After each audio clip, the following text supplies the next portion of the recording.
Her billionaire husband texted, "Stuck at work." Happy 31st. She sat alone for hours. But when the waiter handed her the bill, he whispered, "Your husband is in private dining room number 4 with his fiancée." She slowly walked in and was absolutely shocked when she realized who that woman was. "Hi, my beautiful family. Welcome back to Mr. Peter Stories, your own family story channel. Heavenly God, on this blessed Christmas season, we place our hearts in your hands. Cover this family with your divine peace. Heal every tired soul, lift every silent tear, and restore hope where life has been heavy. Bless every woman here with strength beyond measure, dignity that no storm can shake, and love that returns to her 1,000 times more than she gives. She is the heartbeat of homes, the prayer behind smiles, the power that holds generations together. Lord, bless our families with health, protect our children, calm our worries, and open doors we can no longer push ourselves. Let this Christmas bring light into dark places, unity into broken moments, and warmth into every lonely heart. Keep this family under your protection today and always. Amen. If your heart is true, like the video. If your love is real, write, "I am with Mr. Peter." 6 years of marriage, 24 years of friendship, one night to destroy them both. Jodie Beatrice knew before she walked into that private dining room. The waiter's eyes had told her everything she needed to know about betrayal, about the husband who wasn't stuck at work, about the best friend who'd been lying for months. But knowing and seeing are different creatures entirely, and what waited behind that brass handle would carve her open in ways she'd spend the next 6 months learning to weaponize.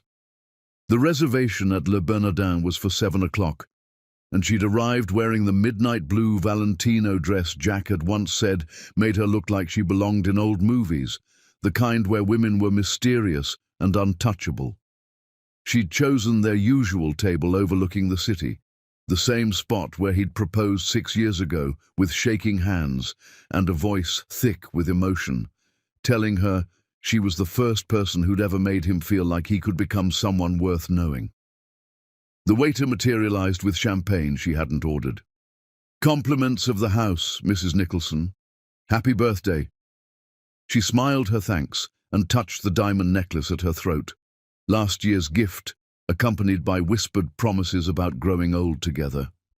The same man who'd fallen asleep in her arms just nights ago, murmuring half-conscious gratitude for her patience with his impossible schedule. Her brilliant, ambitious Jack, who worked himself to exhaustion building the career she'd watched him fight for. 7 o'clock dissolved into 7:30. Her phone vibrated against white linen. "Stuck at work. Happy 31st. The typo made something cold settle in her stomach. Jack, obsessed over language, had built his entire reputation on precise communication. He'd spent their early dates correcting her grammar playfully, teaching her the difference between impact and effect. With such gentle enthusiasm, she'd fallen a little more in love with each lesson. He never made careless mistakes. She ordered the Dover sole they always shared, the ritual of feeding each other bites across candlelight, something that still made her feel like they were discovering each other. Kept her spine straight and her expression pleasant whenever the waiter checked with increasingly worried eyes. Other diners glanced over with that particular female recognition, the one that transcends language and culture, the universal acknowledgement of waiting for someone who isn't coming. 8 o'clock arrived with its burden of certainty. 8:30 brought resignation. 9 brought the waiter with his bill folder and something else in his young face, something that looked like moral crisis. "Mrs. Nicholson?" He set down the folder gently, then leaned closer, his voice barely above breath. "I could lose my job for this, but you've been sitting here with such grace, and Your husband is in private dining room 4. He's been there since 6:30. The waiter's eyes held genuine pain. "With his fiancée." The word arrived like something physical, like the moment before a car crash, when time stretches and you see everything with terrible clarity but can't move fast enough to prevent it. Fiancée. Not date, not colleague, not the innocent explanation her mind frantically constructed and discarded. She'd been his wife for 6 years. They'd renewed vows in Santorini last summer, bare feet in ancient sand, while he cried real tears and promised her every tomorrow he had left. Room 4? Her voice came from somewhere outside herself. Past the bar, second door left. Mum, I'm so sorry. But she was already moving, heels clicking marble in a rhythm that felt like countdown, like the last seconds before detonation. She passed laughing couples who didn't know they were extras in her catastrophe, past mirrors that showed a woman in an expensive dress walking toward the end of something, past the threshold between the marriage she thought she had and whatever truth waited behind that door. Her hand found the brass handle. Voices filtered through, intimate laughter she recognized because it used to be theirs. She could still turn around, could pretend she'd never gotten that text, never heard the waiter's confession, could go home and wake up tomorrow in a world where this was just paranoia, just birthday loneliness making her imagine betrayal where none existed. She turned the handle. The private room was smaller than their wedding had been, more intimate than their bedroom. Candles cast shadows across faces she knew better than her own mirror. Jack sat holding someone's hands across pristine linen, leaning in with that expression of complete absorption he used to reserve for her stories about ordinary days, like every detail of her life mattered more than anything in his own. The woman looked up first, and Jodi's understanding of the universe shattered into fragments too small to ever reassemble correctly. Merrill Berry. Not just Merrill, but her Merrill. 24 years of blood-sister promises made in a childhood treehouse. The girl who'd slept in her bed during her parents' divorce, sharing pillows and secrets and dreams about the women they'd become, who'd held her through her grandmother's funeral when grief felt like drowning, who'd been maid of honor at this very man's wedding, sobbing through vows about soulmates and destiny and love that lasts forever. An engagement ring caught candlelight on Merrill's finger. Jack's face drained of color when he saw her in the doorway, his hands dropping away from Merrill's like he'd been burned. Guilt radiated from him in waves so powerful, Jodi wondered if everyone in the restaurant could feel it. Jodi. Her name emerged, strangled. "This isn't... We weren't expecting..." Merrill smiled. Small and uncertain, almost apologetic, but still a smile. "Oh, happy birthday, Jodi." 3 words that somehow contained the entirety of betrayal, wrapped in familiar sweetness Jodi had trusted since childhood. The room tilted. Her husband, her sister, an engagement ring, happy birthday. Her mind couldn't construct a narrative that made these elements cohere into reality.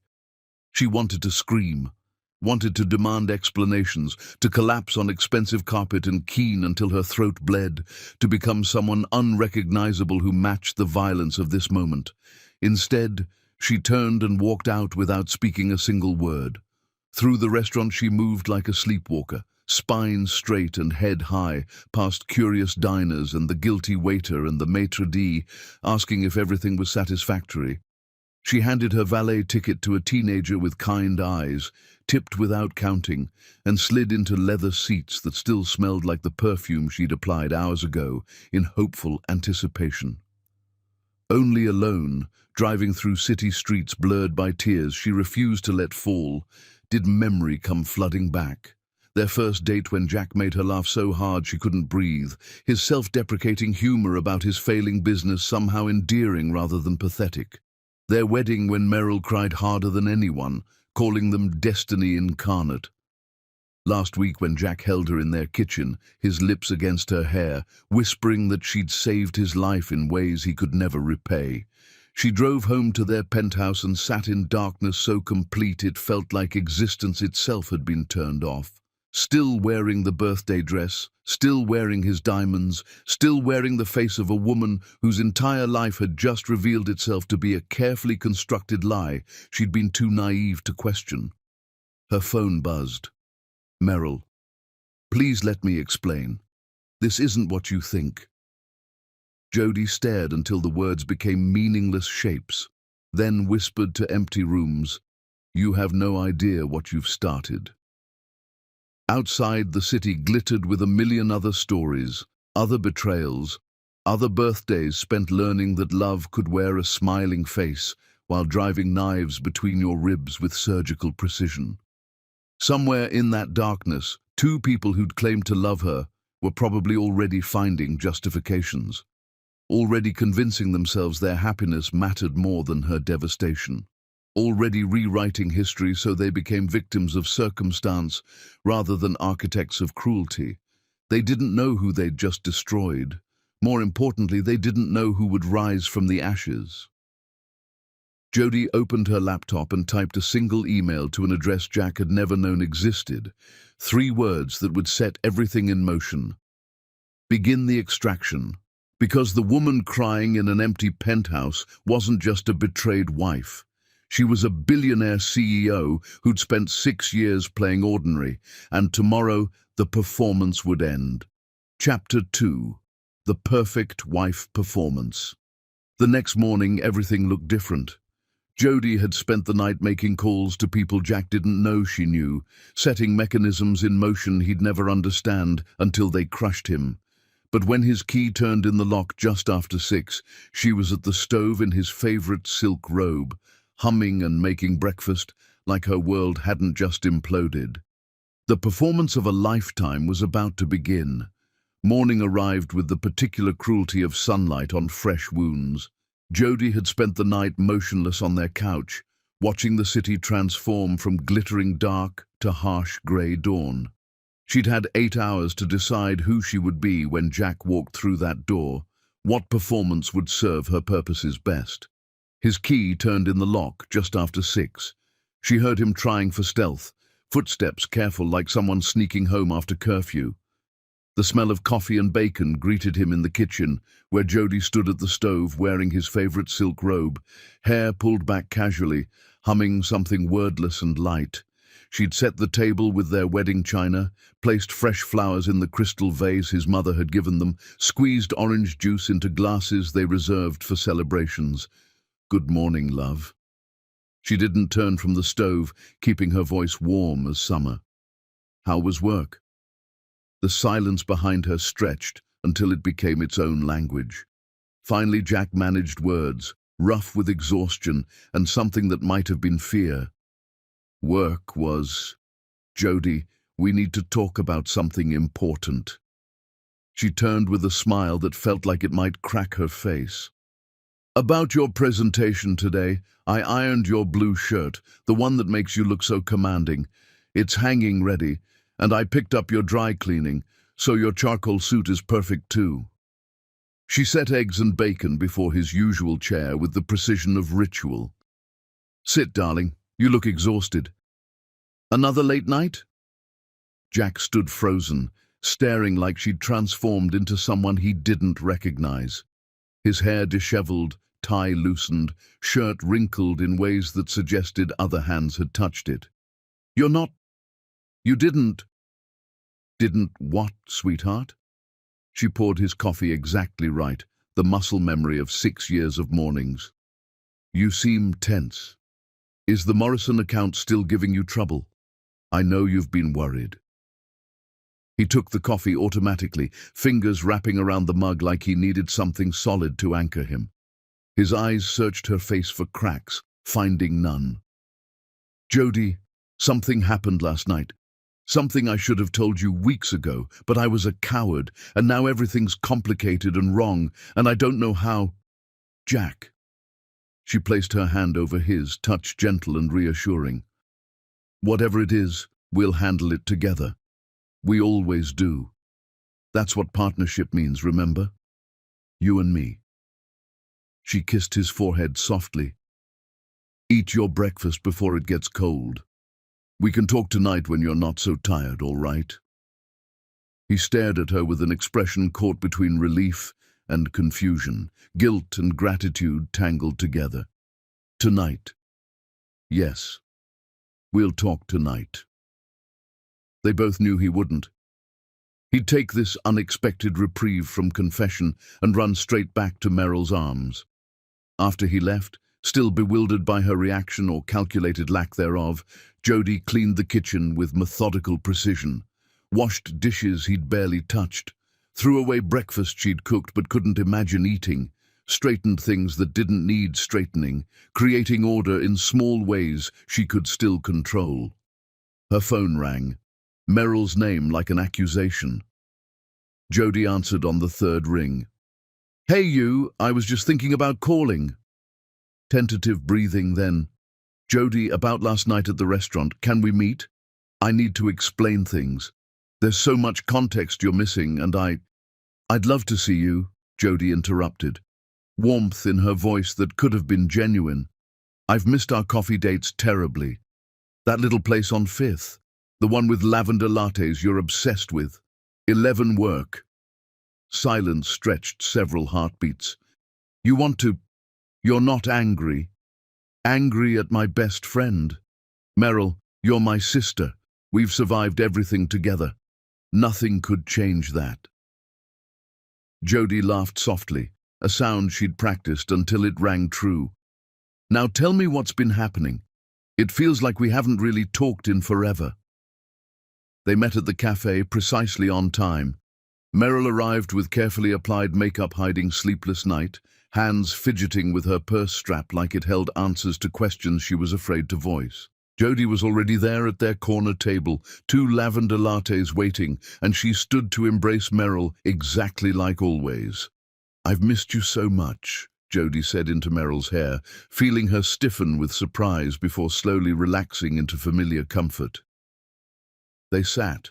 Meryl stared at her latte like it might reveal the future. "Jody, I don't understand.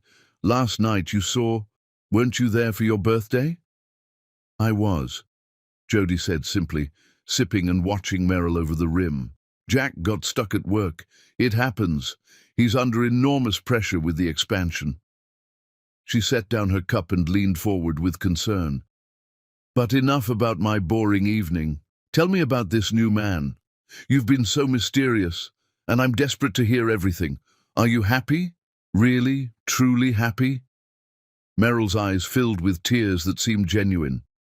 "I am. God, Jody, I'm terrified by how happy I am. I never knew I could feel like this about someone. Like I've been half asleep my whole life and suddenly I'm awake." She gripped Jody's hand. "He makes me feel seen. Like every part of me matters, even the parts I thought were too much or too broken." "That's beautiful," Jody murmured, squeezing back. "You deserve exactly that kind of love. After everything you've survived, all the heartbreak, you deserve someone who makes you feel whole. You're not upset I haven't told you who he is?" Jody smiled with what looked like understanding. "You'll tell me when the time's right. I trust you completely. I always have." Meryl broke then, crying into her napkin while Jody rubbed circles on her back. "I don't deserve you. I really don't." "Love isn't about deserving," Jody said softly, words she'd spoken countless times throughout their friendship. "It's about choosing each other, even when it's hard." After they parted, Jody sat alone in her car and allowed herself 60 seconds of truth. 60 seconds where her composure shattered and her hands shook and she released one silent scream that rattled her ribcage. Then she checked her reflection, fixed her lipstick, and drove to her next appointment. That evening, she went through Jack's laptop while he showered, found folders with innocuous names hiding months of correspondence. She forced herself to read slowly, to understand not just what they'd done but how they'd justified it. Meryl to Jack. "I know this is messy and complicated, but when have the right things ever been simple? She's had everything handed to her. Stability, security. Never had to fight for anything. Maybe it's finally our turn." Jack to Meryl. "I keep thinking about her kindness. But there's a difference between kind and right for each other. You make me feel alive in ways I'd forgotten were possible." Meryl to Jack. "Exactly. And she'll be fine. Women like Jodie always land on their feet, but people like us? We have to grab happiness when we find it, even if the timing isn't perfect. Reading their self-justification was worse than malice would have been. They'd convinced themselves they were victims of circumstance, that their love was some cosmic exception to normal morality, that Jodie's imagined resilience made her betrayal somehow acceptable. She closed the laptop before she could read more and sat in darkness, understanding that cruelty rarely announces itself as such. It dresses up as love, as destiny, as the universe finally giving you what you deserve. Later, when Jack slept beside her, peaceful and unburdened by consequences, she whispered to the night, "Let them believe I'm naive. Let them feel safe in their story. The fall is always steeper when you don't see the edge." But what Jack didn't know, what neither of them knew, was that while they'd been falling in love, Jodie had been making calls, restructuring investments, moving pieces on a board they couldn't see. The empire she'd built for him was about to become his prison, and she held every single key. Chapter 3. The Foundation. He never saw. 3 days after the birthday massacre, Jodie sat in a boardroom Jack didn't know existed, surrounded by lawyers who called her Ms. Beatrice with the deference reserved for people who sign their paychecks. On the table before her lay documents that would dismantle her husband's life piece by careful piece. "The extraction timeline you requested," her lead attorney said, sliding a folder across mahogany. "We can begin immediately." Jodie opened it, scanning numbers that represented 6 years of invisible work. Every client she'd delivered, every crisis she'd solved, every miracle she'd orchestrated, while Jack took credit and never questioned his luck. "Phase 1, she said quietly. "Let's remind him what gravity feels like." Days became weeks, and Jack came home later each time with excuses that grew increasingly elaborate. Emergency client meetings that ran past midnight, weekend presentations that required absolute focus, networking events where somehow her presence wasn't appropriate, despite her always being welcomed before. Jodie watched him slip away like watching someone drown in slow motion, each wave pulling him further from reach, until even her outstretched hand couldn't bridge the distance.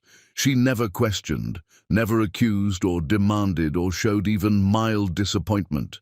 Instead, his favorite meals waited warm, his clothes appeared pressed exactly how he preferred, their home remained a sanctuary he could retreat to without facing consequences. She became perfection itself in every measurable way, and the confusion it caused him was visible and deeply satisfying. Merrill visited often now, abandoning pretense. She'd arrive with wine and takeout, curl onto Jodie's couch with the comfort of 2 decades, and talk about her mysterious boyfriend with barely contained joy. Jodie would listen and pore and ask supportive questions, while her best friend described falling in love with her husband in details carefully crafted to hide his identity. "He sees me," Merrill said one evening, wine loosening her tongue. "Not just looks at me, but really sees me. All the parts I usually hide because they're too intense or too needy or too much. With him I can just exist without editing myself." She smiled with what looked like wonder. "Do you know how rare that is, to feel completely safe being yourself?" Jodie thought about the person she'd carefully constructed for Jack, the scaled-down version designed to fit comfortably in his life without threatening his sense of self. "No," she said honestly, "I don't think I do." Merrill reached over and squeezed her hand with apparent sympathy. "You will someday, sweetie.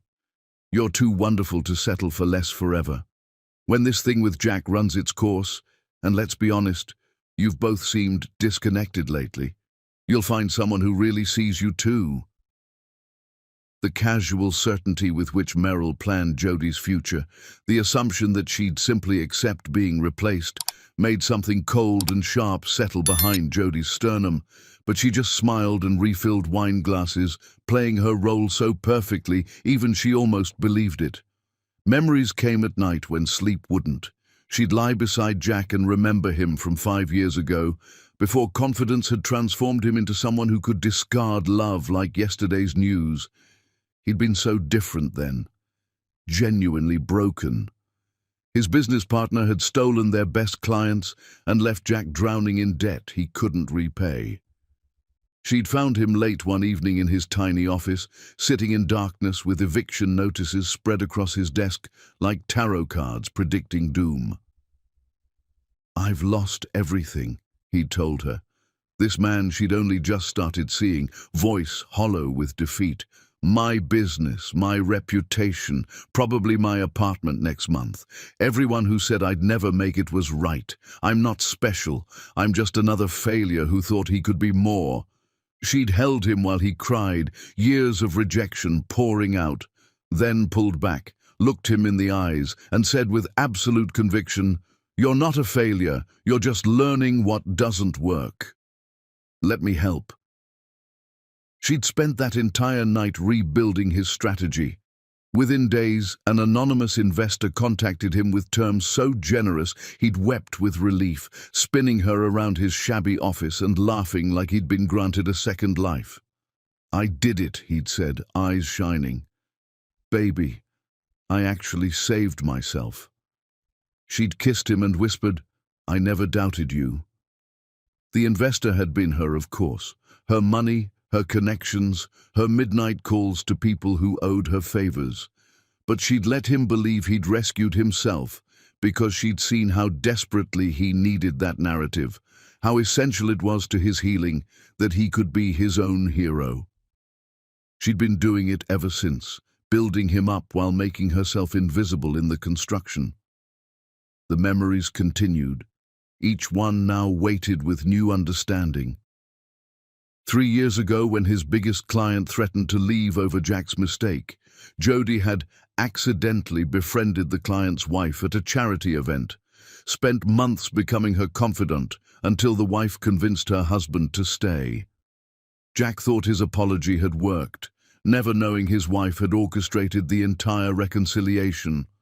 2 years ago, when a competitor spread lies designed to destroy Jack's reputation, Jody had used connections she'd never mentioned to ensure the competitor's funding evaporated and whispers started about his own ethical violations. Jack had attributed it to karma, never suspecting his wife had demolished someone's career to protect his. Last year, when Jack fell in love with office space he couldn't afford, Jody had bought the entire building through a shell company and had her property manager offer Jack absurdly low rent with explanations about tax advantages. Jack had negotiated for days before accepting, so proud of his business acumen. He'd celebrated his brilliant deal-making over dinner, and she'd smiled and toasted his success and never mentioned she owned the building, the furniture, and probably the restaurant they were dining in. Every triumph he'd celebrated, she'd orchestrated in complete shadow. Every crisis he'd overcome, she'd solved before it could touch him. She'd been the invisible architect of his entire success story. Now, lying beside him while he slept peacefully, untroubled by guilt, she wondered what would happen if she stopped. If she pulled away every invisible support beam she'd placed, if she let him stand alone for the first time since they'd met. She already knew the answer. Her phone buzzed. A message from her actual assistant, the one who worked at the company Jack didn't know she owned. "Board meeting tomorrow, European expansion vote. Need your decision." She typed back, "Approved. Send contracts." Jack stirred, reaching for her unconsciously with the certainty of someone who'd never once considered she might not be there. His hand found hers, squeezed gently, and he murmured something that sounded like her name mixed with gratitude. Her heart cracked despite everything. This flawed, selfish man had been her entire world. She'd built kingdoms for him, destroyed enemies for him, made herself small and quiet so he could feel large and important. And he'd taken every bit of it, and still decided she wasn't enough. She pulled her hand free gently and went to her locked home office. Opened her laptop and reviewed reports from her actual company, quarterly earnings exceeding projections, expansion opportunities across continents, partnership offers from corporations that would make Jack's firm look like a lemonade stand. This was who she really was. Not the supportive wife who made breakfast, not the understanding friend listening to Meryl describe stealing her husband. She was a woman who'd inherited an empire at 24 and tripled its value before 30, who commanded rooms full of men twice her age, who made decisions affecting thousands of lives, and she'd buried every bit of it to be loved by someone who couldn't stay faithful. She opened a secure folder marked JB Holdings and reviewed the extraction timeline her lawyers had prepared. Phase 1 was already in motion, subtle shifts that Jack would barely notice at first, a client expressing concerns, a lease coming up for renewal, banking terms being re-evaluated. By Phase 3, he'd be ruined, but he'd never know why. She whispered to her reflection in dark glass, 6 years I held you up. You thought you were flying. You never looked down to see what kept you airborne. Tomorrow, she'd see Jack off to work with a kiss and a smile. She'd have coffee with Meryl and listen to more lies about the mysterious boyfriend. She'd play the devoted wife and loyal friend so convincingly they'd never suspect the ground was already crumbling beneath their feet. And when they finally fell, when everything collapsed and they scrambled to understand how their perfect lives had turned to ash, she'd be there, not to catch them, to watch. Chapter 4. The Sister Who Became Stranger. 2 weeks after the restaurant, and Meryl still didn't know that Jodie knew. The deception was almost beautiful in its symmetry. Meryl hiding Jack, while Jodie hid the truth about Meryl hiding Jack. Layers of performance so thick that sometimes Jodie wondered if anyone was real anymore, or if they'd all become actors who'd forgotten their original scripts. But tonight, watching Meryl cry on her couch about the complicated timing of her secret relationship, Jodie felt something shift. Not anger exactly, something colder, more final. Because in Meryl's purse, which she'd left open on the counter, Jodie could see the corner of a Valentine's card in Jack's handwriting, the same handwriting that used to fill cards for her. Meryl called on a Tuesday, voice thick with tears Jodie recognized as genuine. "Can I come over? I really need my best friend. Please, Jodie. Everything feels like it's falling apart." She arrived within an hour, eyes swollen, mascara tracking down her cheeks. Jodie pulled her immediately into an embrace, feeling Meryl's body shake with sobs against her shoulder. They stood in the doorway for long minutes, Jodie murmuring comfort she'd offered countless times throughout their friendship. "Whatever it is, we'll face it together. We always have." They settled onto the couch with tea and the blanket they'd shared during 1,000 movie marathons and heartbreak sessions. Meryl curled into Jodie's side like a wounded child, breathing gradually slowing to something approaching calm. "I feel so guilty keeping secrets from you," Meryl whispered. "You're my sister, my person, and I'm hiding something huge. It's killing me." Jodie stroked her hair, the dark curls she'd helped Meryl learn to love when they were teenagers struggling with self-image. "You can tell me anything. Nothing you could say would make me love you less." "This man I'm seeing," Meryl's voice muffled against Jodie's shoulder. "It's so serious, life-changing serious, and I want you to know everything about him, to meet him and love him and celebrate with me, but the timing is complicated and I'm terrified of hurting you, and I don't know how—" "Then wait," Jodie interrupted gently. "Don't force something before it's ready. When the moment's right, you'll know. Until then, I'm here, supporting you exactly like I always have." Meryl pulled back to look at her, eyes swimming with fresh tears. "How are you always so understanding? How are you always so good to me when I don't deserve it?" "Because you're my sister. That's what we do." The words tasted like grief, but she said them because Meryl needed to believe them, needed to stay comfortable and careless, and convinced Jodie suspected nothing. After Meryl left, Jodie let herself remember, not the recent betrayal, but the foundation it had destroyed. 24 years of friendship that had built something she'd believed was permanent. She was 7 when they met, both new to an elementary school neither wanted to attend. Meryl had been crying alone under a tree during recess, arms wrapped around her knees. Jody had approached with the fearless compassion only children possess, and sat down beside her. "I'm Jody. Why are you sad?" "My parents are getting divorced," Merrill had whispered. "Everyone at my old school found out and made fun of me, said I came from a broken family." Jody had considered this seriously, then produced the pocket knife she'd stolen from her brother. "We should be sisters then, real sisters, so neither of us is ever alone." They'd pricked their palms in a treehouse that afternoon, pressed bleeding hands together, and sworn an oath that felt sacred in the way only childhood promises can. Forever and always, blood sisters, nothing will ever come between us. For 17 years, nothing had. When Merrill's parents' divorce turned violent and her mother couldn't stop crying long enough to care for her daughter, Merrill had lived with Jody's family for half a year, slept in Jody's bed, wore Jody's clothes, sat at Jody's table while Jody's mother tucked them both in and whispered they were both her daughters now. "You saved my life," Merrill had said during one of those dark nights. "Without you and your family, I don't know what would have happened to me. You literally saved my life." When Jody's grandmother died, and grief felt like drowning, Merrill had held her through 3 days of devastating sorrow, cancelled her own plans, ignored her own responsibilities, simply existed beside Jody in her darkness. She'd run interference with overwhelming relatives, made sure Jody ate and saw sunlight, whispered stories that made her laugh through tears. "Your family is my family," Merrill had said at the funeral. "Your pain is my pain. Always." When Merrill's fiancé abandoned her at the altar in front of hundreds of guests, Jody had found her in the church bathroom, still wearing her torn wedding dress, trying to cut it off with decorative scissors while sobbing so hard she couldn't breathe.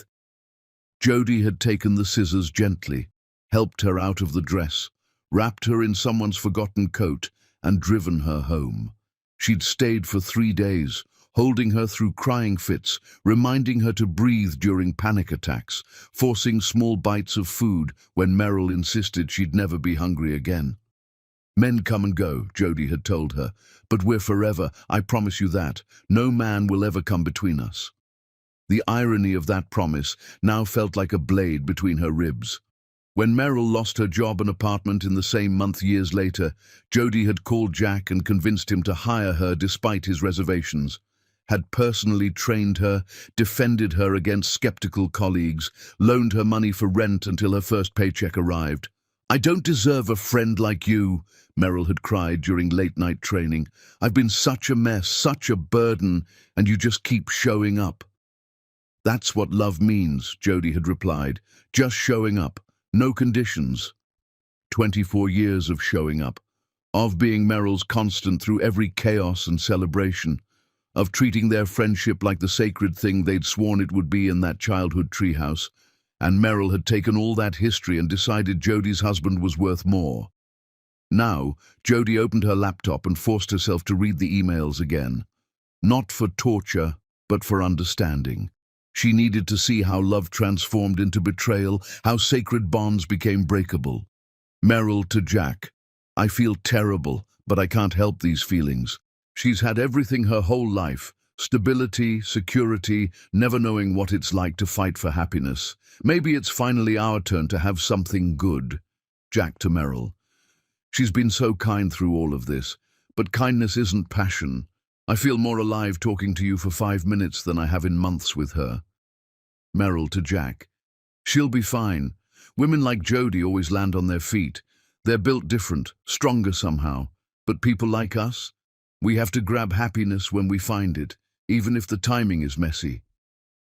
They'd rewritten her as someone who had life too easy, who wouldn't really suffer, who was somehow less vulnerable to pain because she appeared capable. They'd used her strength as permission for their weakness. An email from Merrill to Jack dated 3 weeks ago made Jody close her eyes. "Sometimes I think she knows and just doesn't care enough to fight for you. Maybe we're not actually hurting anyone. Maybe this is just 3 people finding their way to where they're supposed to be." Meryl had convinced herself that Jodi's quiet acceptance was apathy rather than trust, had interpreted love as indifference because it made the betrayal easier to live with.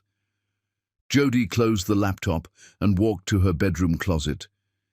In the back, hidden behind rarely worn coats, was a box of photographs spanning their friendship.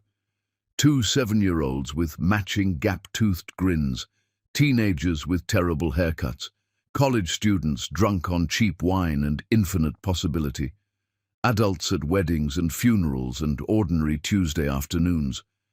She found the photo she was looking for. Meryl's wedding day, the one that never happened. There in the church bathroom, Meryl in her torn dress, Jodi holding her while she cries. Someone had captured the moment through the cracked door, preserving vulnerability and unconditional support. On the back, in Meryl's handwriting, "My sister, my savior, my forever. I love you more than words exist." Jodi placed the photo face down and closed the box. Her phone buzzed. A text from her head of security. "Target acquired. Surveillance in place. Ready for phase 2 on your command." She'd had them following Jack and Meryl for weeks now, documenting every meeting, every lie, every moment of their carefully hidden affair, not for legal purposes. She didn't need evidence for what she planned. She needed it for precision. Because when she finally revealed what she knew, when she pulled back the curtain on their little performance, she wanted every detail at her fingertips, wanted them to understand exactly how thoroughly she'd been watching, how completely she'd been in control while they thought she was oblivious. She typed back, "Proceed," then whispered to the empty closet, "You wanted my husband more than 24 years of us. Let's see if he was worth it." But even as she said it, Jodi felt something break inside her that had nothing to do with Jack. The friendship with Meryl had been real in ways the marriage never was. Meryl had known the real her, or at least more of the real her than Jack ever did, and still chose to betray her. That hurt worse than anything Jack had done, because Jack had fallen in love with a performance. But Meryl had loved the real Jodi and decided she wasn't worth protecting. That was the wound that would never fully heal. Chapter 5. The Separation. The call came from Jack's lawyer on a Thursday morning. Jodi was in the middle of approving a $300 million acquisition when her personal phone rang with a number she didn't recognize. "Miss Beatrice, this is Richard Chen from Chen and Associates. I represent your husband, Jack Nicholson, in a matter of marriage dissolution. He'd like to arrange a meeting to discuss terms." Jodi felt something click into place, the final piece of her plan falling exactly where she needed it. "Tell him I'll be devastated," she said quietly. "Tell him I need time. Tell him whatever makes this easiest for him." She hung up and smiled, because Jack asking for a separation meant he was leaving on his own, which meant everything she did next would look like heartbroken reaction rather than calculated destruction. Perfect. Jack made his announcement on a Sunday morning while she was making pancakes, the domesticity almost comedic given the speech he'd rehearsed. She could tell he'd practiced by the careful quality of his voice, like someone reading lines they'd memorized but didn't quite believe. "Jodi, we should talk about our marriage." He stood by the island, not quite meeting her eyes. "I think we need a trial separation, some space to figure out what we really want individually. It's not about you, it's more about me needing to—" "All right," she said simply, flipping a pancake. The silence that followed was so complete she could hear the refrigerators hum, coffee makers gurgle, distant traffic from the street below. "All right," Jack repeated, voice cracking. You're not going to ask why, or try to convince me otherwise, or—" She turned to face him fully, expression calm. "Jack, if you need space to understand what you want, I want you to have that. I love you enough to want your clarity, even if finding it means being apart for a while." She crossed to him and took his hands. "This doesn't mean we're ending. It means we're being honest about needing room to breathe, right? He stared like she'd started speaking another language. This wasn't in his script. He'd prepared for tears, for pleading, for emotional manipulation. Her understanding had completely derailed whatever he'd spent days planning to say. Right, he managed. Just some space. Then let's handle this well, Jody said, already turning back to breakfast. We'll make a plan. You can use the guest room to start, or we can find you a temporary place. Whatever feels most comfortable. I want to support you through this, Jack. That's what partners do. Over the following days, she helped him pack with the same care she'd shown for everything in their marriage. Folded his clothes perfectly. Ensured he had his favorite things, even bought him new linens for whatever apartment he'd get. She never cried, never accused, never once mentioned Merrill or the restaurant or the ring she wasn't supposed to know about. The day he moved boxes into Merrill's apartment, Jody was across town at a charity luncheon, wearing a smile that never wavered and writing a generous check she'd forget about before reaching her car. Merrill texted that evening, "Jack and I are officially living together. I wanted you to hear it from me. I hope we can stay close through this transition. You mean the world to me." Jody stared at the message before typing, "I'm glad you're happy. You deserve love. We'll always be sisters." She meant none of it. The penthouse felt different without Jack, though not emptier. Clearer somehow, like fog lifting to reveal what had always been there. Her space, her sanctuary, her home that she'd been sharing with someone who'd never truly valued what he had. She started reclaiming it, moved furniture to where she'd originally wanted it, played music he'd complained was too aggressive, ate dinner at odd hours because there was no schedule to coordinate with, wore comfortable clothes instead of things he'd preferred seeing her in. Friends she'd neglected during marriage started calling, tentative at first, then warmly welcoming when they realized she was finally available. Gallery openings she'd skipped because Jack found them pretentious. Book clubs she'd quit because meetings conflicted with his needs. Charity events where she could exist as herself rather than as Jack's accessory. At a fundraiser for literacy programs, she spent an hour discussing education reform with a distinguished woman who ran one of the city's most prominent foundations. At the end, the woman handed her a card. "You should attend our next board meeting. We need perspectives like yours." Jody smiled and pocketed it, knowing she already sat on boards this woman would kill to access. Meanwhile, Jack's world began experiencing small earthquakes. Nothing catastrophic yet, just odd occurrences that didn't quite align. A major client mentioned exploring other options. His landlord informed him the building had new ownership and rents were increasing significantly. The bank called about refinancing his business loans at less favorable terms. He mentioned it during one of their awkward coffee meetings, the ones where they pretended to be mature adults, navigating separation civilly. "Everything feels slightly off lately," he said, stirring coffee obsessively, "like I'm suddenly unlucky after years of things working out. Does that sound crazy?" "Not crazy," Jody replied gently. "Just stress. Separation affects everything. Once you settle into your new situation, things will stabilize." What she didn't say was that his old stability had been built entirely on her invisible foundation, and she was methodically removing each support to see how long his structure could stand alone. It wouldn't be long now. Her phone buzzed with an update from her lawyers. "Morrison account has officially terminated. Blackwell Industries is reconsidering partnership. Building lease set to triple next month. Proceeding as planned?" She typed back a single word. "Proceed." Merrill called less now, the guilt apparently easing as Jack's presence became permanent. When they did talk, her voice carried defensive edges, like she was preparing for accusations that never materialized. "You're being strange about this," Merrill said during one call.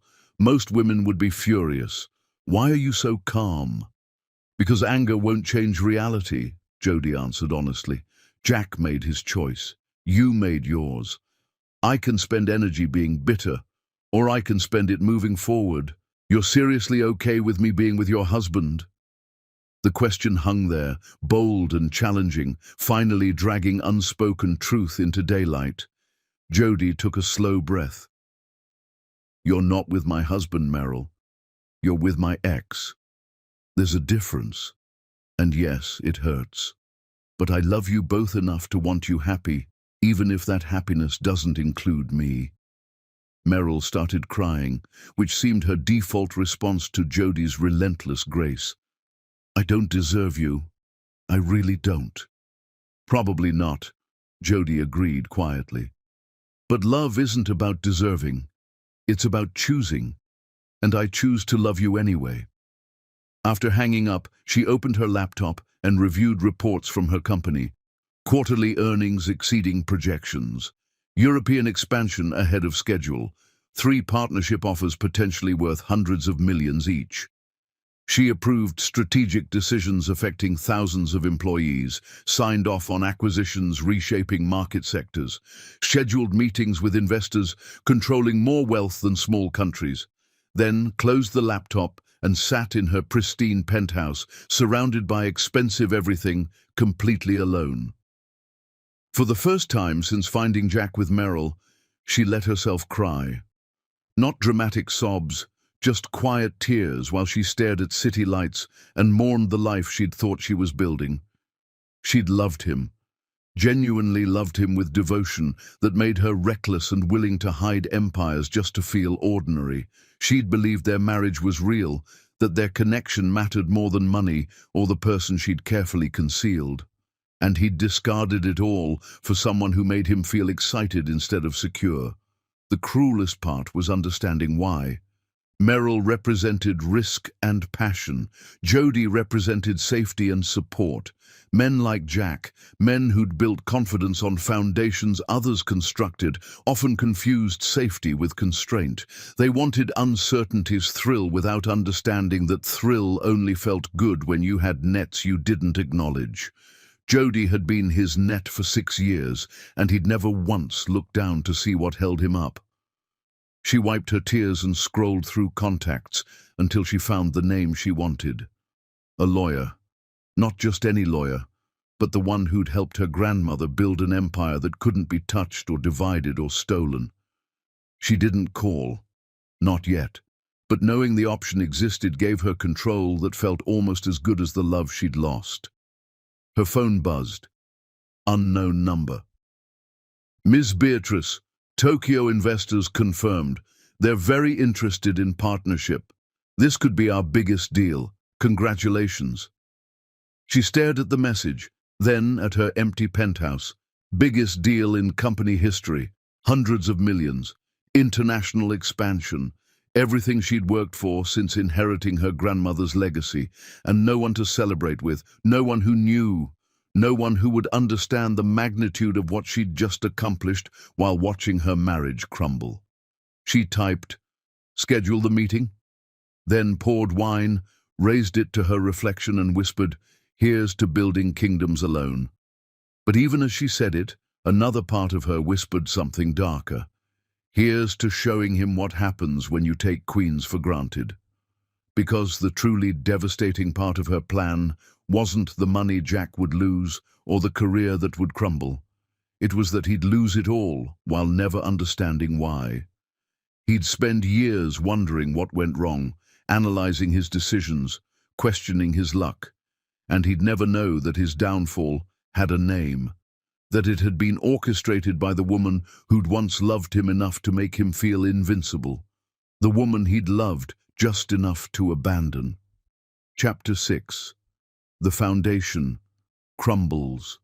The call came on a Wednesday while Jack was reviewing presentations, trying to understand why contracts that seemed certain kept dissolving like smoke. His secretary's voice carried unusual tension. "Mr. Nicholson, there's a Mr. Patterson from Consolidated Holdings. He says it's urgent about your business arrangement." Jack's stomach dropped. He'd been avoiding thoughts about that arrangement, the miracle investment that had appeared when he was drowning, the anonymous benefactor who'd asked for so little in return. Or so he'd thought. Jack Nicholson. he said, forcing confidence into his voice. Mr. Nicholson, I'll be direct. The investor who holds position in your company has decided to liquidate. They're calling in their stake immediately. The room tilted. That's impossible.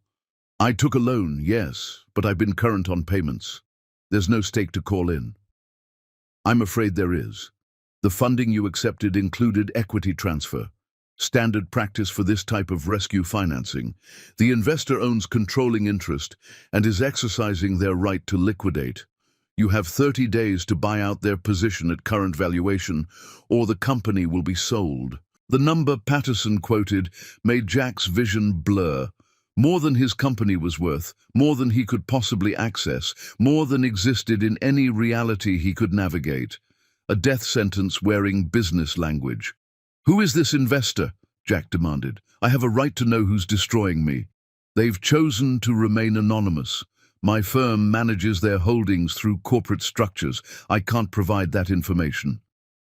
After the call, Jack sat staring at nothing until his secretary knocked to ask if he was all right. Nothing was all right. His business, the thing that defined him and proved his worth, was being ripped away by a ghost he'd never met. Over the next week, it deteriorated. 2 major clients terminated contracts, citing restructuring and new directions that somehow didn't include his services. These were accounts he'd held for years, relationships he'd nurtured, revenue he'd counted on. Their departure left wounds that couldn't heal quickly enough to prevent collapse. His landlord informed him the building had new ownership and his lease wouldn't renew. Comparable spaces cost 3 times what he'd been paying. Prices he'd somehow never noticed were absurdly low. Another gift he'd taken for granted. Banks called about his accounts, asking questions about declining assets and suggesting financial advisors. Credit cards declined at restaurants. Limits reached on cards he'd barely used because money had always just been there. Merrill noticed the stress, though she seemed more irritated than concerned. She'd moved Jack in expecting the successful businessman she'd seen, someone who could afford nice things and weekend escapes. Instead, she was getting someone who stared at spreadsheets until midnight and jumped at phone calls. When does this settle down? She asked over breakfast, tone sharp. You keep saying it's temporary, but everything keeps getting worse. Were you honest about your finances?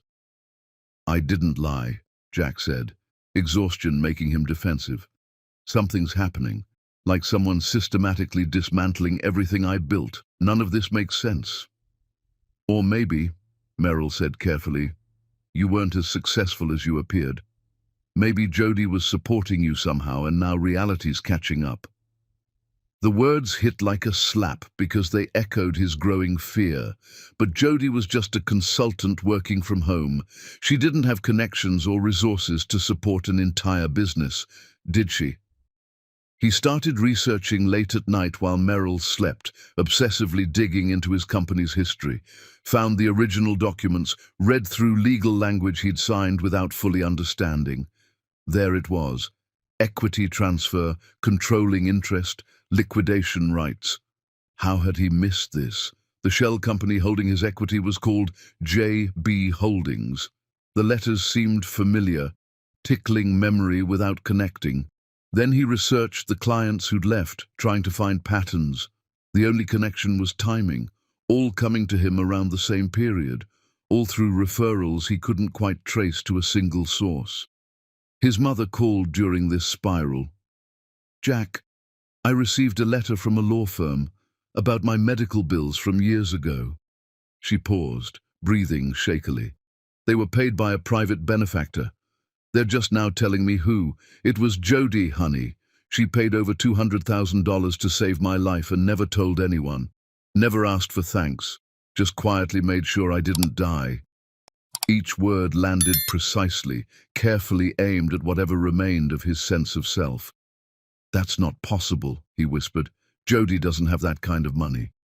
I don't know what she has or how, his mother replied, voice hard, in a way he'd never heard. But I know she saved my life while you were too proud to ask for help. And I know you left her. Jack, what did you do? After hanging up, he sat in darkness, surrounded by evidence of a life he was starting to suspect had never been his. Every success, every break, every miracle at the right moment. He typed with shaking fingers. Jody Beatrice, CEO. The search results loaded, and his understanding of reality shattered into pieces too small to ever reassemble.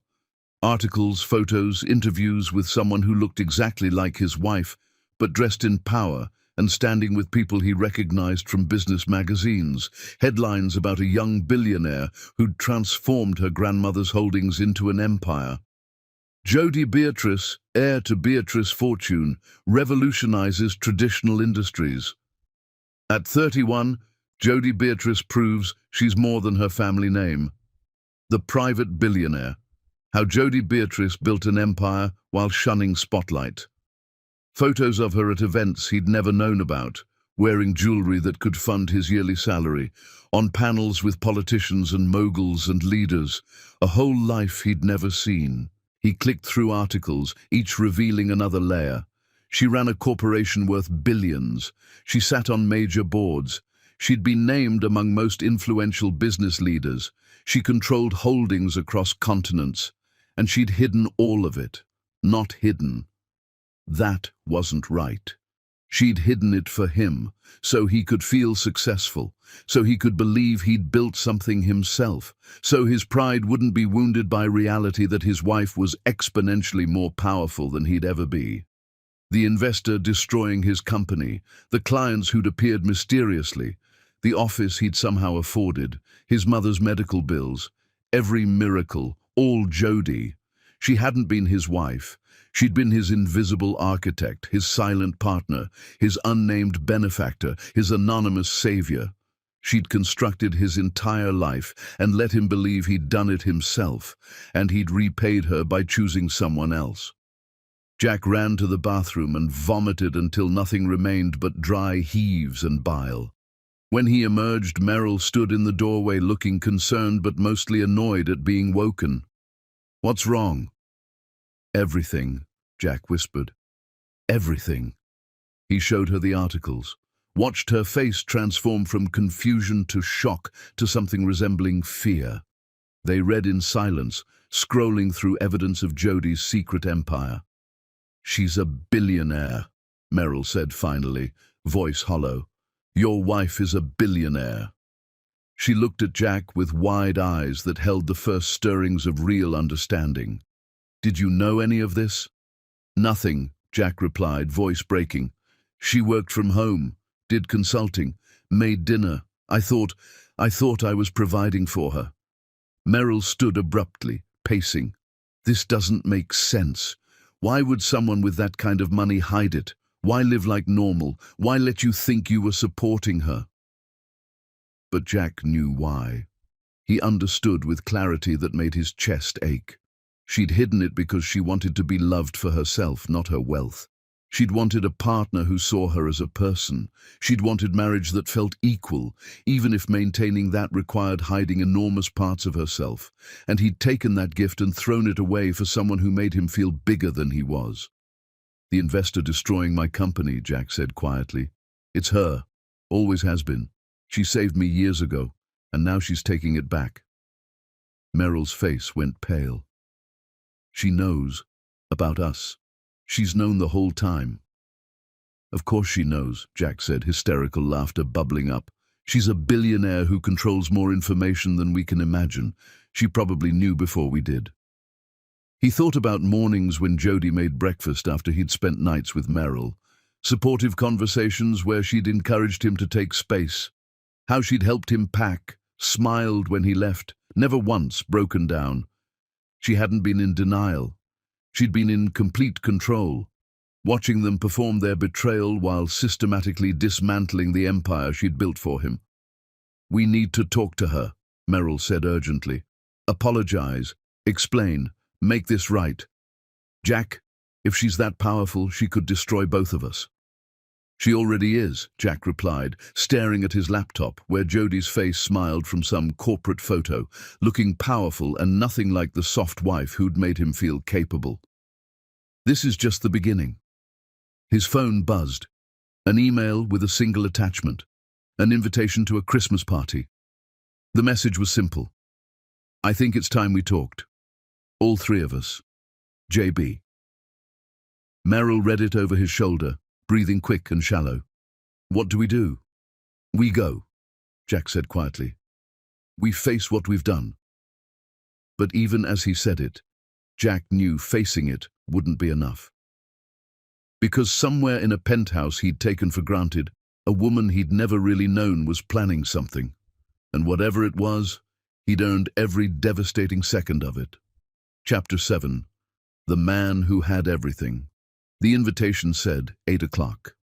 The address was a mansion Jack had driven past 100 times without ever wondering who lived there. Now he knew. Now he understood that every time he'd admired it from the road, he'd been looking at a home his wife owned, while she came back to their modest penthouse and pretended to be ordinary. The betrayal of that hit harder than the affair itself.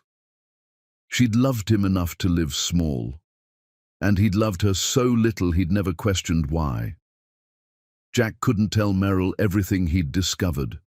Not because he wanted to protect her, but because speaking it would make it real in ways his mind still refused to fully accept. He'd married someone who could purchase his entire existence with pocket change, and he'd never suspected. The realization made him question every memory, recontexting 6 years through this devastating new lens. He spent days trying to salvage what remained of his business while knowing it was pointless. The anonymous investor had set a buyout price he couldn't meet, and every attempt to raise capital hit strategically placed obstacles. Banks that had courted his business suddenly found reasons to decline. Potential investors expressed interest, then vanished after background checks. His professional network evaporated like morning fog. His lawyer, reviewing everything with growing concern, finally asked, "Who did you anger, Jack? This level of coordinated demolition doesn't happen accidentally. Someone with serious influence once you finished." "My wife," Jack replied quietly. "I think I angered my wife." Merrill's behavior shifted as Jack's circumstances deteriorated. The adoring girlfriend gradually revealed something else beneath. She complained about cheap wine, about restaurants he could no longer afford, about cancelled weekend plans. Her affection seemed directly tied to his bank balance, cooling as accounts emptied. He came home one evening to find her on the phone, voice low and intimate. "I know, baby, I know. Just a few more weeks and this situation resolves, I promise." She noticed Jack and quickly ended the call, smile too bright. "That was just my sister. Family drama." Merrill didn't have a sister. Jack said nothing. Just walked to the bedroom and lay in darkness, wondering when his life became layers of lies he couldn't track. He was living with someone cheating on him, while they'd both cheated on someone who'd been supporting them entirely. The irony would be funny if it wasn't his reality collapsing. He started watching Jodie from a distance, knew where she'd be because her schedule had been shared knowledge during marriage, and apparently she hadn't changed routines. Or maybe this was just what he could see of her real life now. At a charity fundraiser, she stood among people radiating power. She wore a dress that probably cost more than his rent, hair styled in ways he'd never seen, entire bearing transformed from soft wife to someone who commanded rooms by existing in them. A distinguished older man whispered something in her ear. She laughed, touching his arm briefly, and Jack felt jealousy so intense it stopped his breath. Not because he had claimed to her, but because he was watching her be the person she'd always been while he'd been too self-absorbed to notice. Later he followed her to a business lunch, watching through restaurant windows as she conducted what was clearly high-stakes negotiation. 3 men in expensive suits listened intently, taking notes, nodding agreement. She was brilliant, commanding, completely in her element. This was who she'd been all along, and she'd buried it like shameful secret because he'd needed to feel successful. His phone rang. His mother. "I've been thinking about what I said, about Jodie paying my bills. Jack, did you ever ask about her family, her background, what she did while you worked?" The question hit harder than accusation. Had he asked? Had he shown genuine curiosity about the woman he married, or been too focused on himself? He remembered early dates, how she'd deflected questions about work with vague answers. He'd accepted without pressing because it let him talk about himself, his dreams, his plans. He remembered asking once about her family, and she'd mentioned her grandmother owned a business. He'd assumed something small, never following up. Their entire relationship, he'd been the center of every conversation, and she'd let him, supporting his self-absorption with patience that must have cost enormously. "I didn't ask," Jack whispered.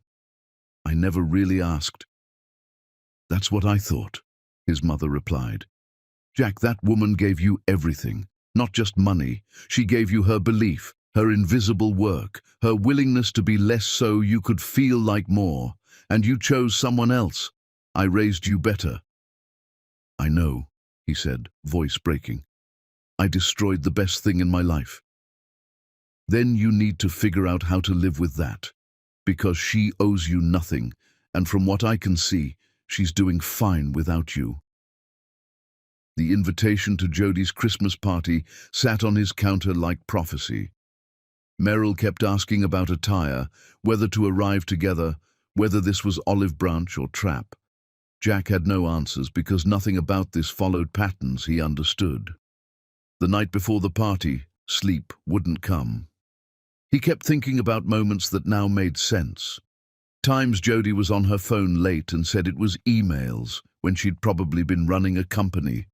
Occasions when she'd suggested business strategies that worked perfectly, strategies he'd assumed came from consultant training when they'd probably come from actual expertise leading corporations.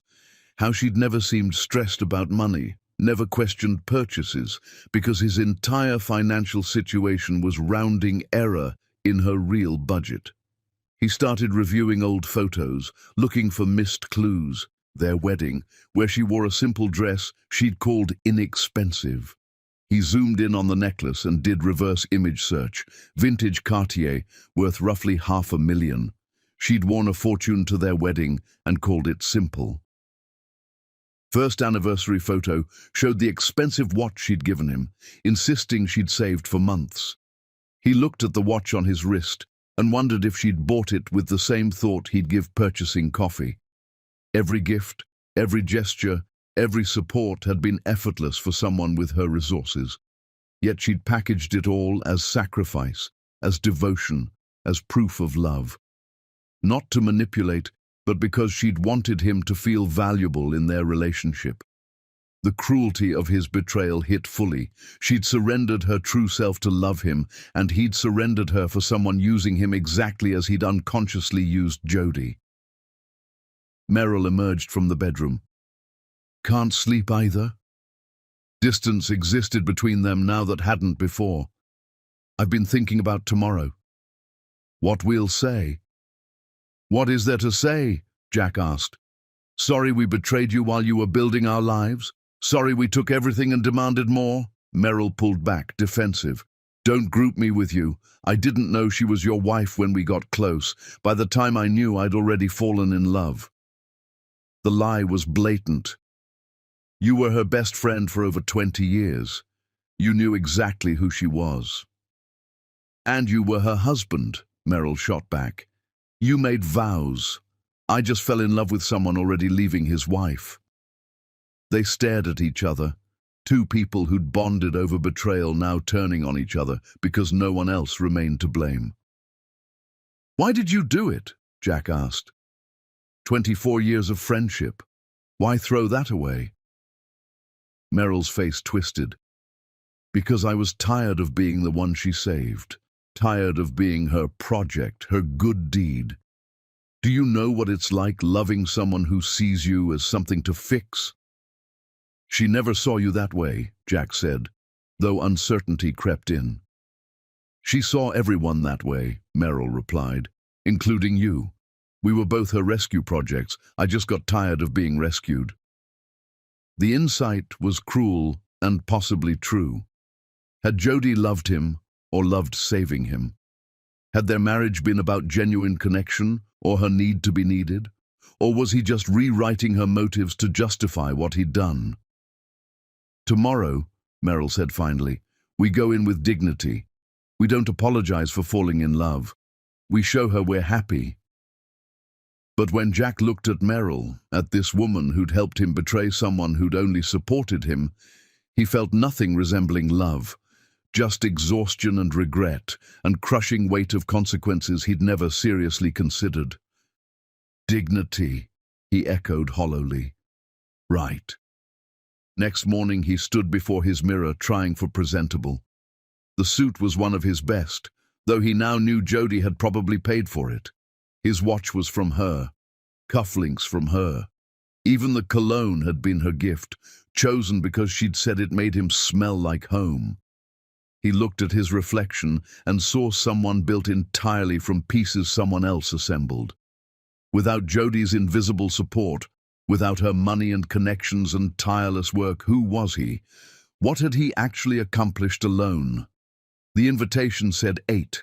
The address was in an area where houses cost more than most earned in lifetimes. Meryl emerged in a dress bought before realizing Jack's finances were collapsing, back when she thought she was landing a successful catch. "Ready?" Artificial brightness. "No," Jack replied honestly, "but I don't think that matters." They drove in silence to an estate that stole his breath. Massive gates opened to winding drive lined with lights. The mansion belonged in magazines, all elegant architecture and manicured grounds and old money that had been accumulating power for generations. "This is where she lives," Meryl whispered, face pale. "One of her homes, probably," Jack said, parking among cars, each costing more than his annual salary used to be. They walked toward entrance where beautiful people in expensive clothes laughed and drank champagne. A party celebrating something Jack couldn't identify. Success, maybe. Power. The kind of life existing in completely different stratosphere than the one he'd been pretending to inhabit. A server offered champagne. Jack took a glass and downed it immediately, needing courage for whatever came next. Then he saw her. Jodie descended curved staircase like something from films, wearing emerald that caught light and made her look like royalty. Hair swept up, diamonds glittering, entire presence commanding attention from everyone present. She was devastating and powerful and absolutely nothing like the woman who'd made him breakfast. The crowd parted naturally, people stepping aside with deference. Someone announced her name, and Jack watched his wife, his ex-wife, the stranger he'd married, greet guests with warmth and grace.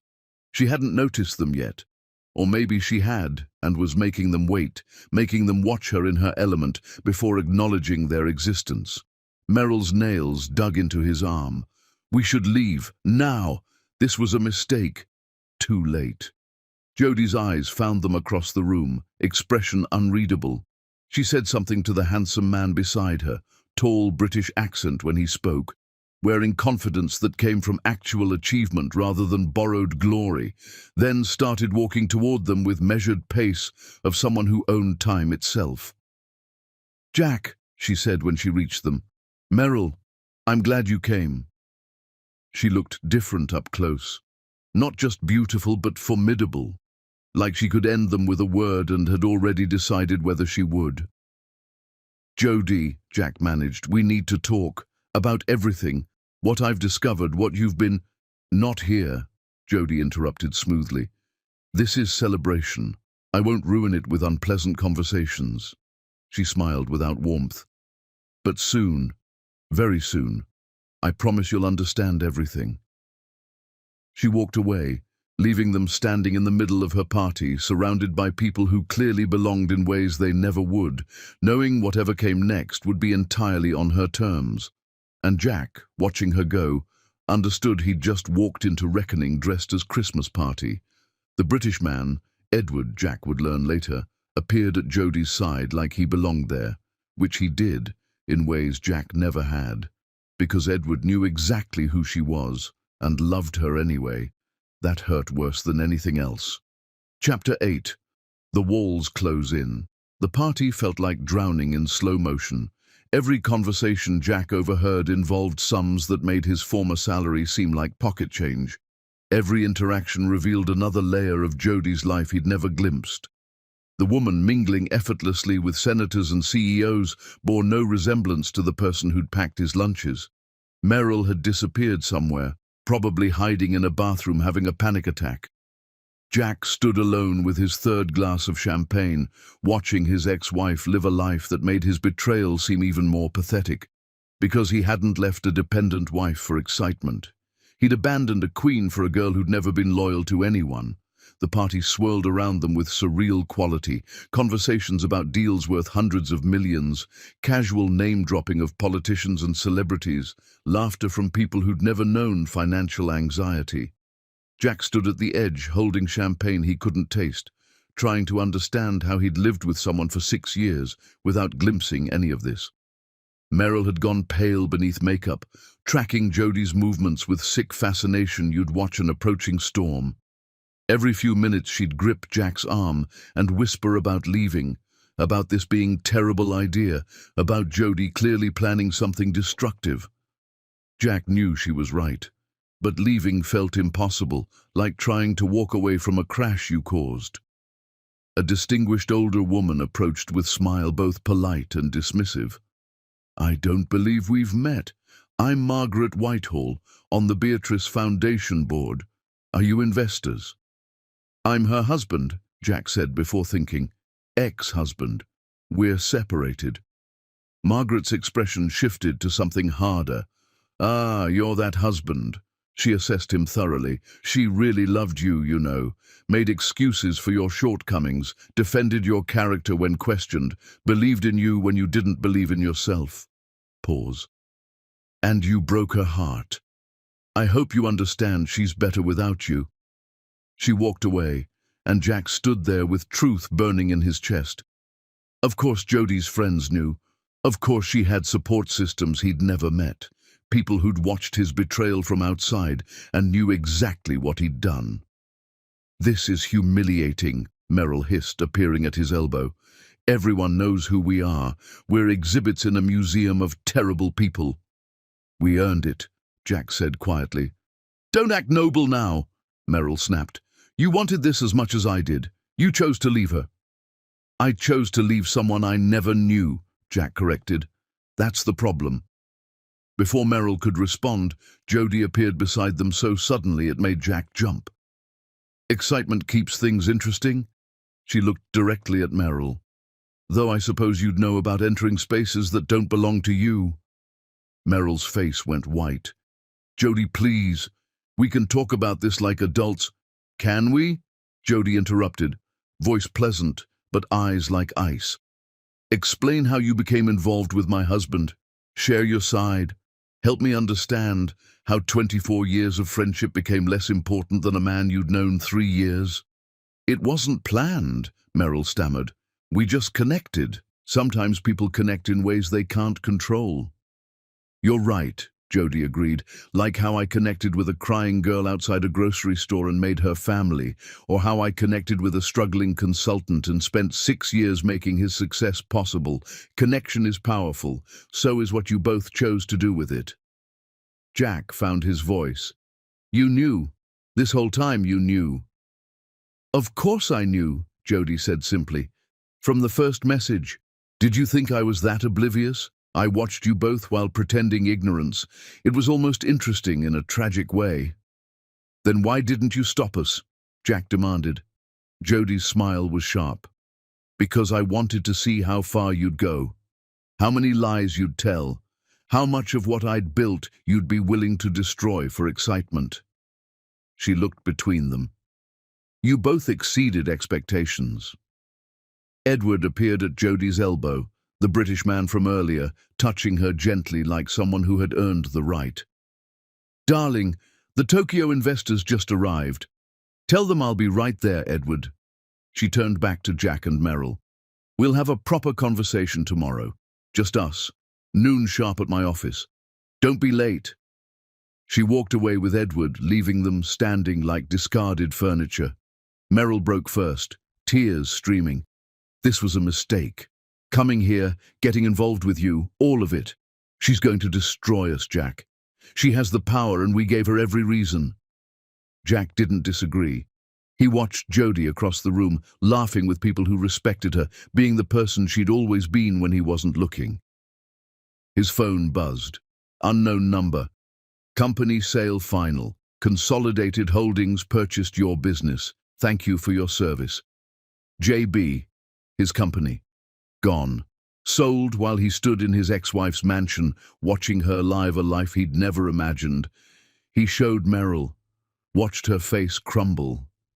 Without his business, he had nothing to offer someone who'd clearly been with him for what he could provide.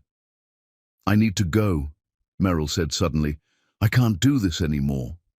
She practically ran for the exit, leaving Jack alone among strangers who knew exactly who he was and what he'd done.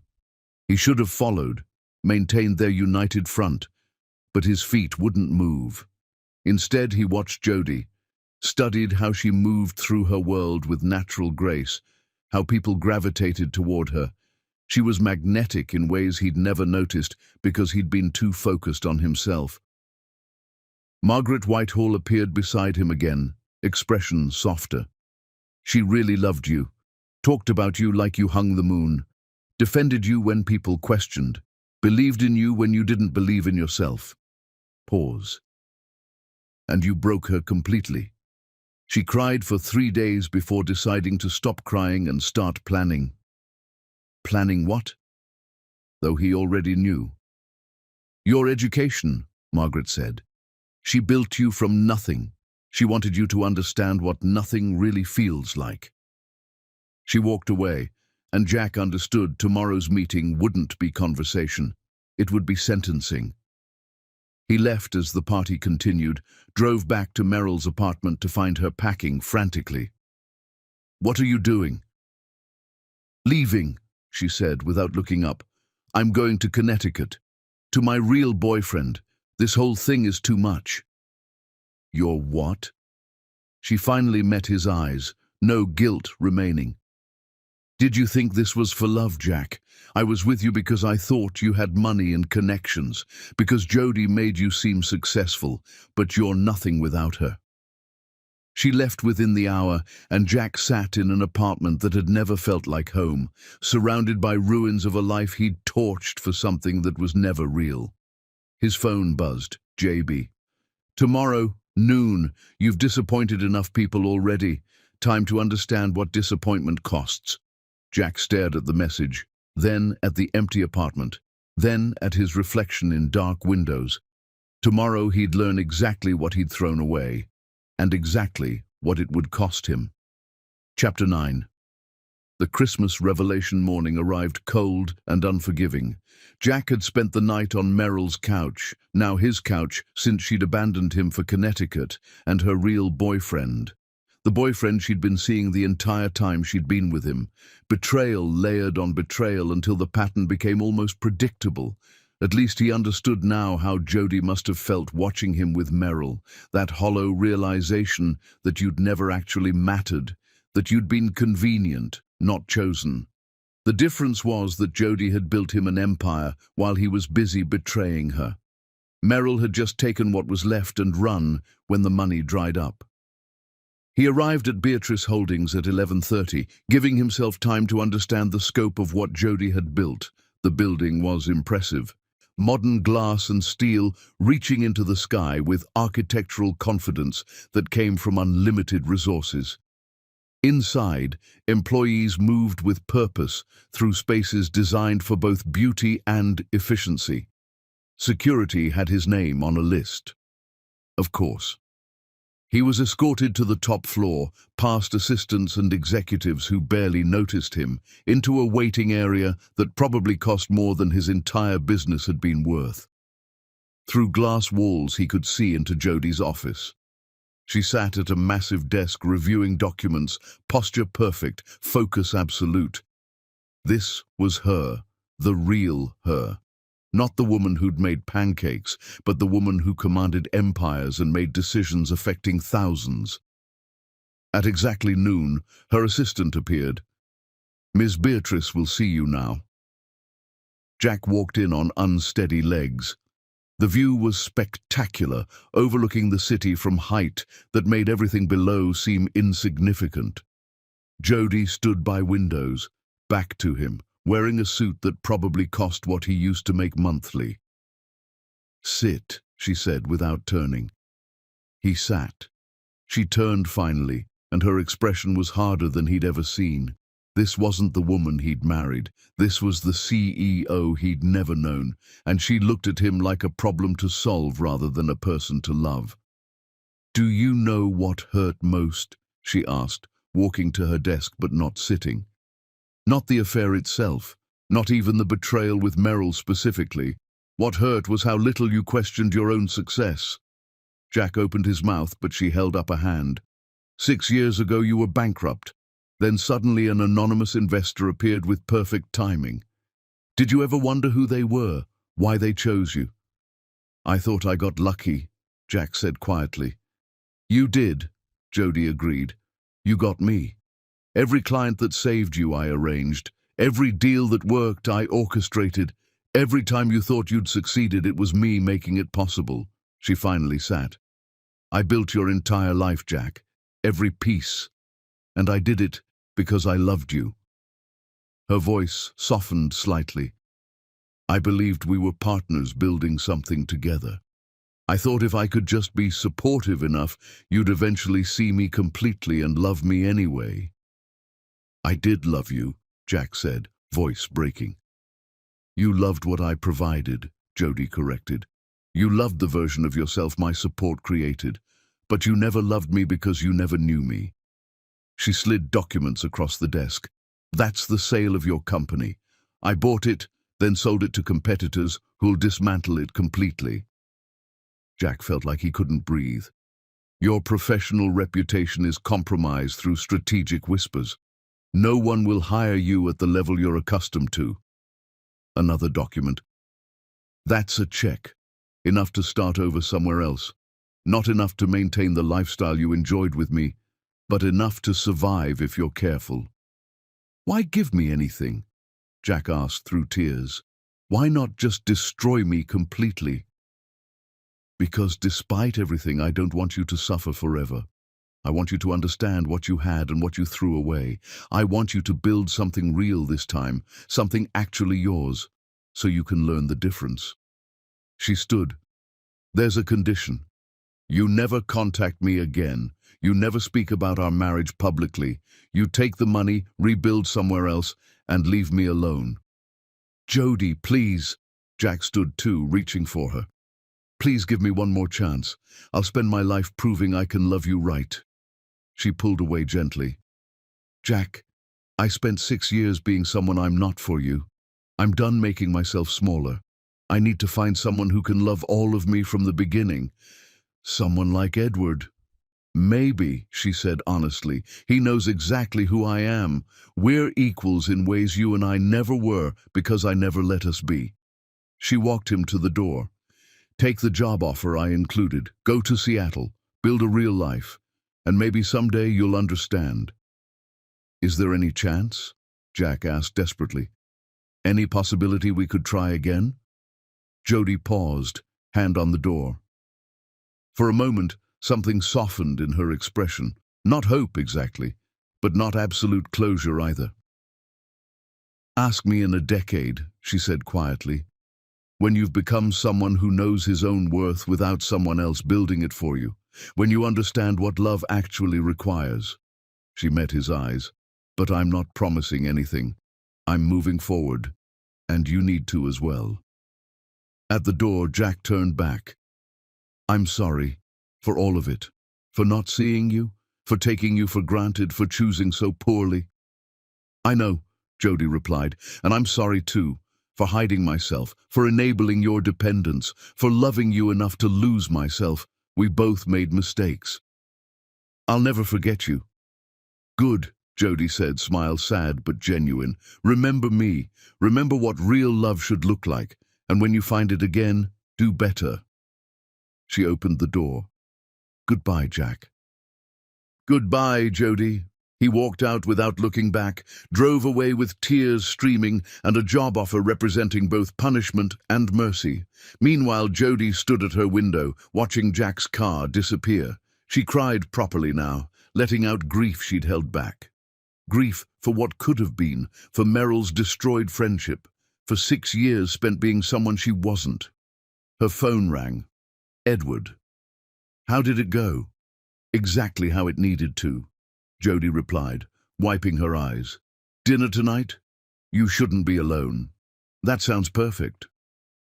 After hanging up, she walked through her office, really seeing it. This was her achievement, her empire. She'd built this while pretending to be ordinary, and now she got to live in it as her full self. She pulled out the photo of her and Meryl as children, looked at their promises, felt the betrayal's full weight one final time, then placed it in a drawer and closed it firmly. Some losses you grieve, some people you forgive, some chapters you close before starting new ones. But as she sat in her office overlooking a city she'd helped build, Jody felt something unexpected. Not just relief, not just sadness, but possibility. For 6 years she'd made herself small to fit someone else's needs. Now, finally, she could be exactly who she was meant to be, and maybe, just maybe, find someone who wanted exactly that. Chapter 10. The Queen's Choice. 18 months later, Jack's hotel room in Seattle had transformed from temporary shelter to something resembling home. He'd taken the job Jody offered, spent months rebuilding not just his career but his understanding of who he was without her invisible support. It had been humbling, devastating, necessary. But on a Tuesday morning when his phone rang with an unknown number, his heart still jumped, hoping it might be her. Mr. Nicholson, this is Patricia Chen from Beatrice Holdings. Ms. Beatrice has requested a meeting. Today, if possible. Jack's hands started shaking. Why? She didn't say. Only that she'd appreciate your time. 2 o'clock at Café Artemis downtown. Will you attend? Yes, Jack managed. I'll be there. He spent 3 hours trying on different outfits, each more pathetic than the last. Settled finally on simple, honest presentation. No pretense, no performance, just himself. The cafe was small, intimate, the kind of place that valued conversation over status. He arrived 20 minutes early and ordered coffee he didn't drink. Jody walked in at exactly 2, wearing jeans and a sweater instead of power suits. She looked younger, lighter somehow, like she'd shed weight she'd been carrying for years, beautiful in ways he'd never fully appreciated. She spotted him immediately, smiled cautiously, and crossed to his table. Jack, thank you for coming. I'll always come, he said honestly. For the rest of my life, if you ask, I'll show up. They sat in awkward silence for a moment, years of history pressing down. You look well, Jody said finally. Seattle agrees with you. I'm learning who I am without you building me, Jack replied. It's been harder than I imagined, but necessary. Jody nodded, stirring coffee she hadn't touched. I've been following your progress. The consulting firm loves your work. They promoted you. You've been watching me. I never really stopped, Jody admitted. Old habits, but not in the same way. Not to control or fix, just to make sure you were okay. Are you okay? Jack asked. Really? Jody considered this seriously. I am. For the first time in years, I'm actually okay. I'm seeing someone. Edward, you met him at the party. He's kind and treats me as an equal. He sees all of me. The words should have hurt. Instead, Jack felt relief. I'm glad. You deserve that. And you? Jody asked. Are you seeing anyone? I am, actually, Jack said. Sarah. She teaches 3rd grade. Makes me laugh. Knows exactly who I am, including all my failures, and likes me anyway. He smiled. She doesn't take my shit, which I apparently needed. Good, Jody said warmly. I'm happy for you. They sat in comfortable quiet, the kind only possible between people who've seen each other at their worst. Why did you want to meet? Jack asked finally. Jody took a breath. Because I've been carrying something for 18 months. Anger at you, at Merrill, at myself. I thought destroying your career would make it better, it didn't. I thought moving on with Edward would erase what happened. It hasn't. She met his eyes. I wanted to tell you that I forgive you. Completely. Not because you've earned it, but because holding on to it was poisoning me. Jack felt tears burn. Jody, let me finish, she said gently. I forgive you for the affair, for choosing Merrill, for taking everything I built without appreciation. But I also need you to understand something. She leaned forward.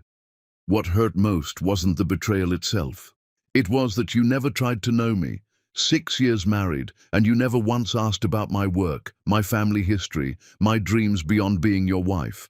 You were content with the version of me I performed because it required nothing of you. The truth hit like a physical blow. You're right. I was so focused on myself I never saw you. And that's why we could never work, Jody continued. Even if I forgive you, even if we still care about each other, we were fundamentally unequal. I made myself small. You let me. That pattern would just repeat. Would have repeated, Jack corrected quietly. I'm not that person anymore. I know, Jody said, something like pride in her voice. I can see the change. You've done real work on yourself. Because losing you destroyed me, Jack said, because I finally understood what I'd had and what I'd thrown away. They sat with that truth. Is there any chance? Jack asked, hating how desperate he sounded. Not now, I know. But someday? Jody considered this carefully. I don't know. Maybe when we're both fully healed. Maybe when you've built a whole life that's truly yours, and I've lived fully as myself. Maybe when we can meet as equals who choose each other rather than one person rescuing another. So not never? Not never, Jody agreed. But not soon, and not promised.